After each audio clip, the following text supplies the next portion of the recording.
Greetings YouTube, welcome to another video today.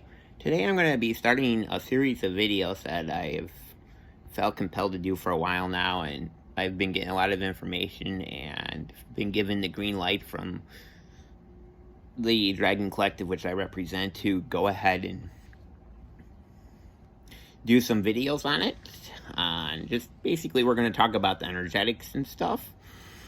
And we'll see where it goes from there with as far as stuff goes in the coming episodes. But for now, we're going to focus on the dragon energy. Okay. These energetic experiences are from my own personal experiences with it and stuff. These are my personal experiences. And we treat on this channel that all experiences are valid depending on where you're at consciously as well. So let's get into it.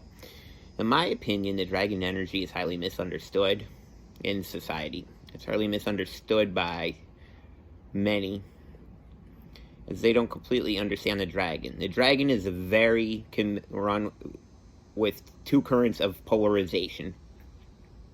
Okay, the dragon can be the good guy and the bad guy. The dragon can definitely be the paradox. The paradox. I'll think about that for a minute. The paradox of the dragon. Dragon energy is primordial in nature, meaning that it has all currents of everything running through it. It's a primordial template. Primordial template is the original template upon which everything is based upon. It all comes out of the primordial essence, or the void. You could also call that the void. Okay, so the dragon's energy is the sum totality of all the elements. So all the elements, the primordial. The primordials are known as dragons. In mythology, they are dragons. The original primordials came out of the primordial waters and created, from the dragon cosmic egg, created the universes, the multiverses as you know it today, or what your interpretation and experience is. There are many different forms of dragons, like there are people. Many different forms of dragons. And we feel that there are dragon encryptions within many of the stars. Like, for instance, Antares is associated with the ruby dragon, or the red dragon. This particular dragon would govern in the human body the blood,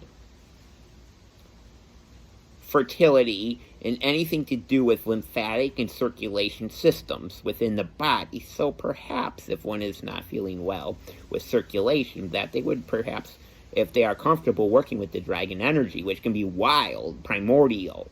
It is literally, in my interpretation, the wild horse with no saddle on this. You cannot tame and domesticate. For 1 minute, you cannot domesticate a dragon.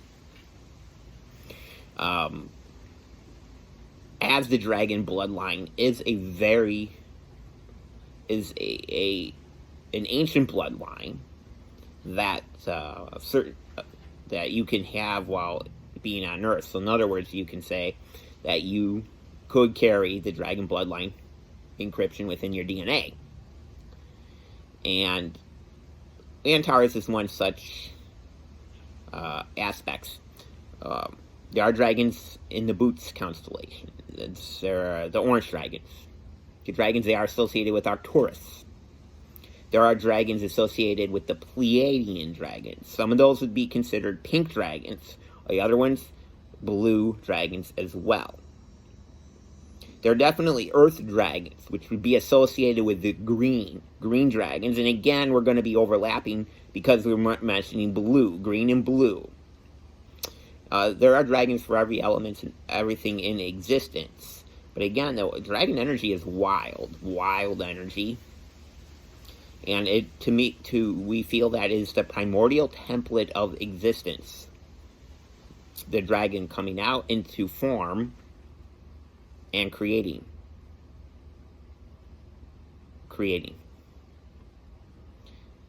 Creatrix as well. There are dragon races that are associated with what we would call alpha fem energy. And the alpha fem energy is an encryption as well. And I'm not going to get into the specifics on that here now, but we have had many dreams about alpha fem energy in association with the Draconic races, which incidentally are not just affiliated with the constellation of the Alpha Draconian constellation. That is where some dragons reside. However, I'm talking about the dragons that are ancient dragons.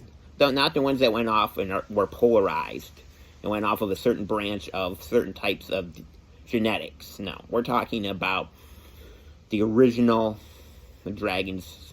So you could say the celestial dragons. I feel that is the best use of the word for them. That's what we're talking about here. We're dealing with a lot of dragons. When the dragon energy is prevalent on Earth, and that the Earth herself is encoded with dragon energy. When we feel some of the ley lines on Earth, dragon lines. Some of the Chinese refer to the ley lines as dragon lines. The dragon lines are the energy meridians in the body. Other people may have another interpretation, and they're all correct. All perspectives are correct. But this is just from us working with dragon energy and really embodying the dragon collective here on Earth right now, as our DNA prints suggests, which is something you can get from meditation. And a lot of the DNA information is available, and it's only available to you because it is information that is highly encoded or encrypted, and you're the one that can discover it. It can help to go get somebody that does this service too, yes, but at the end of the day, they're not gonna, from what I was presented, they're not gonna uncover everything, because some of it is only meant for you, your eyes, your consciousness, and your energy for when you are ready, when you unfold like the lotus flower, and when you are ready. But I just kind of wanted to do that. I feel that there's the dragon energies everywhere, even in the States. Asia, we feel big dragon centers in Asia and stuff. And you'll see it throughout mythology. I just don't feel that it's related to the Alpha Draconian race per se. There are many involved. That there are dragons involved that definitely assist humanity. There are dragons that came from the celestial worlds to Earth, where they willingly fell in vibration, much like certain angelics fell from heavens to the earth.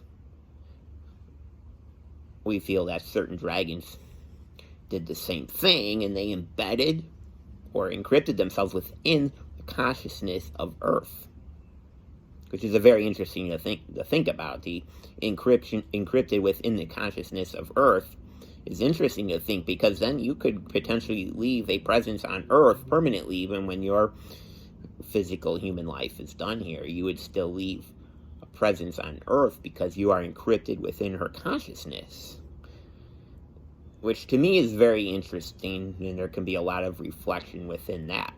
I would definitely use what is going on today with the high energies that are prevalent on Earth right now to use this as a time of reflection, a time of going within and finding out answers, because we feel you'll be pleasantly surprised by the outcome. Lately, we've had a lot of information being revealed to us as well. Little bit by little bit, we are unraveling and unpeeling the mystery, and I have a feeling that a lot of people are on this journey. We can all reach out and help each other within that. We can cement missing pieces of the puzzle. And from everybody's experiences and their awareness levels, we can be like, well, that's what they're talking about. Oh, okay, they're talking about that. Now it makes sense. The complete picture is starting to fill in. Thank you for filling in the gaps. Anyway, that is pretty much all I have for now on this. We'll see where this goes. Until next time, we love you all very much. Bye for now.